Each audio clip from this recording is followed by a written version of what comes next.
Hey guys, welcome to another vlog है। आज चाहिँ म घरमा छु है। घरमा छु आज चाहिँ मैले हैन मेरो वाइफलाई खाना पकाउन सकाइदिने है।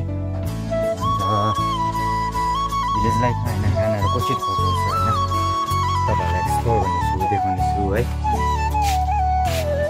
सो म चाहिँ किचन आइपुगिसके है। बस हाम्रो चाहिँ किचन हो। म चाहिँ यहाँनिर पकाउने छु खाना।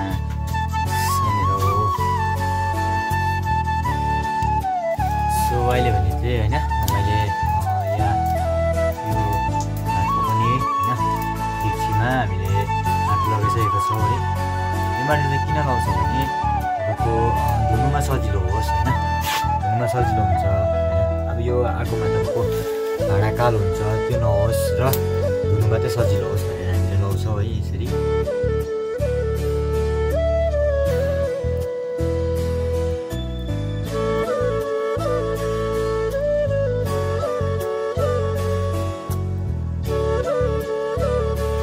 सो हेर्न सक्नुहुन्छ। सो अहिले भने चाहिँ हाम्रो भात यहाँ रेडी हुँदैछ है।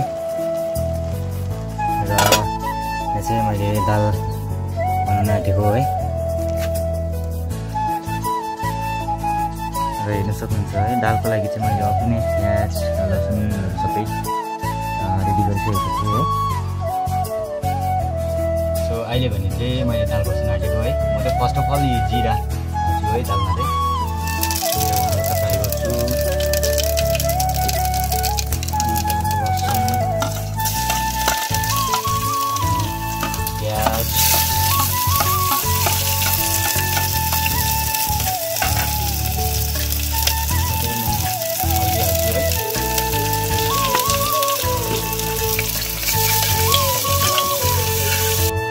अब चाहिँ म दाल हाल्न आँटेको है।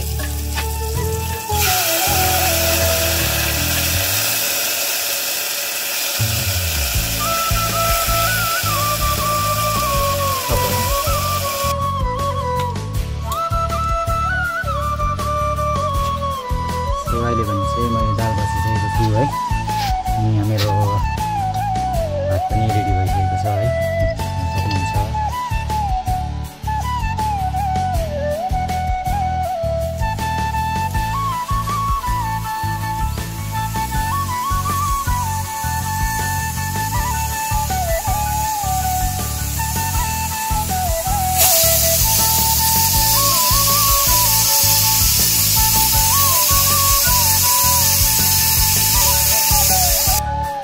सो हेर्नुहोस् गाइस फाइनली मेरो दाल चाहिँ रेडी भइसकेको छ है। सो हेर्नुहोस् गाइस वेदर चाहिँ अहिले यस्तो भइरहेको छ है। हाम्रोतिर चाहिँ वेदर यस्तो छ। हेर्नुहोस् गाइस अहिले चाहिँ मैले होइन आलु चोखा बनाउन आँटेको। आलु चाहिँ अघि नै उसिनेर पनि सबै रेडी गरिसकेको थिएँ होइन। मिचेर पनि सबै रेडी गरिसकेको थिएँ। यसमा हाल्ने मैले प्याज रेडी गरिसकेको छु है। प्याज अनि यो चाहिँ तपाईँको डल्ले खोर्सानीको पेस्ट हो। यसलाई यो सबैलाई चाहिँ म यहाँनिर हालेर मिक्स गर्छु। सो अब चाहिँ मैले यो प्याज चाहिँ काटेर राखेको थिएँ है। त्यसलाई म यसमा हाल्दैछु। यसलाई मजाले मिक्स गरेर मिक्स गर्छु।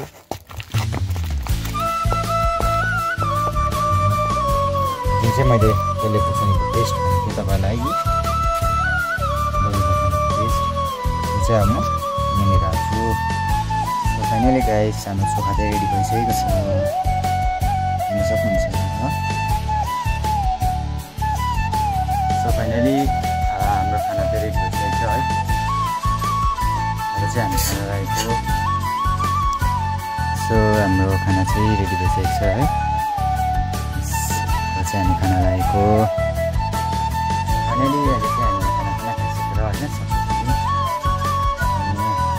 यो भिडियो तपाईँलाई कस्तो लाग्यो के लाग्यो comment like share and subscribe पनि गरिदिनुहोस् न है। र यस्तो भिडियोहरू लिएर फेरि पनि हामी आउनेछौँ है।